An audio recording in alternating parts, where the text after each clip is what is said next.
নমস্কার বন্ধুরা, লবঙ্গ চ্যানেলে আপনাদের স্বাগত। আজকে আমাদের রেসিপি আলুর চোখা। আমাদের বাড়িতে তো একে আলুর চোখাই বলে, তবে এই রেসিপিকে আপনারা কি বলে জানেন অবশ্যই আমাকে কমেন্ট বক্সে জানাবেন। তো চলুন শুরু করা যাক।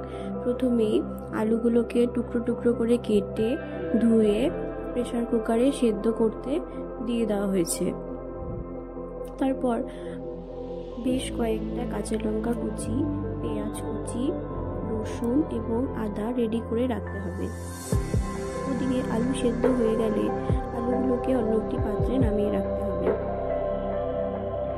এরপর কিছুটা ঠান্ডা হয়ে গেলে আলুগুলোকে কাঁটা চামচ দিয়ে ম্যাশড করে নিতে হবে।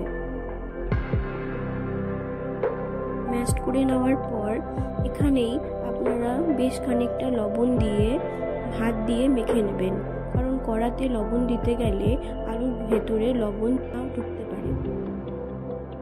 তাছাড়া কড়াতে আলুর সাথে লবণ মেশাতেও খুব অসুবিধা হয়, তাই আগে দিয়ে নিয়ে মেখে নেওয়াই ভালো।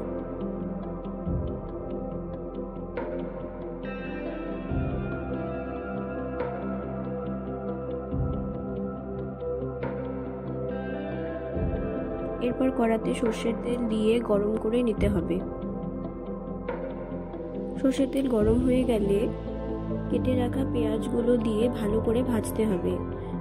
কুচি করে রাখা কাঁচা লঙ্কাও আপনারা দিয়ে দিবেন, তাহলে পেঁয়াজের সাথে লঙ্কাগুলো ভালোভাবে ভাজা হয়ে যাবে।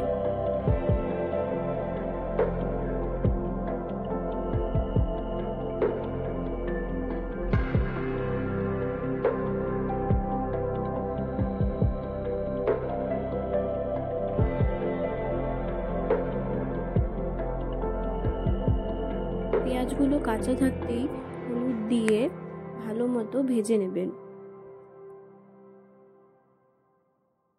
অপরদিকে আদা এবং রসুনগুলো গ্রেট করে নেবেন।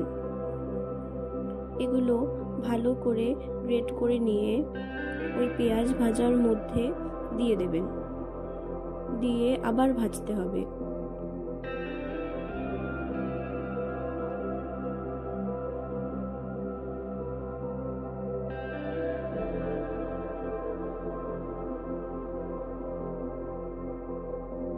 পেঁয়াজ লঙ্কা আদা রসুন ভালো করে ভাজা হয়ে গেলে মেখে রাখা আলুগুলো দিয়ে ভালো করে মেশাতে হবে।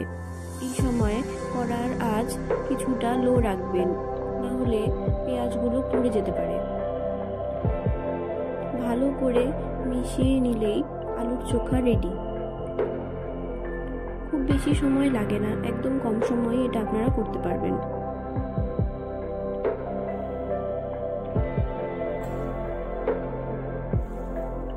আপনারা গরম ভাতের সঙ্গে ঘি দিয়ে আলুর চোখা এবং মাছ ভাজা দিয়ে একবার খেয়ে দেখবেন, একদম এর স্বাদ ভুলতেই পারবেন না। আমাদের ভিডিওটি ভালো লেগে থাকলে আমাদের পাশে থাকবেন। ধন্যবাদ।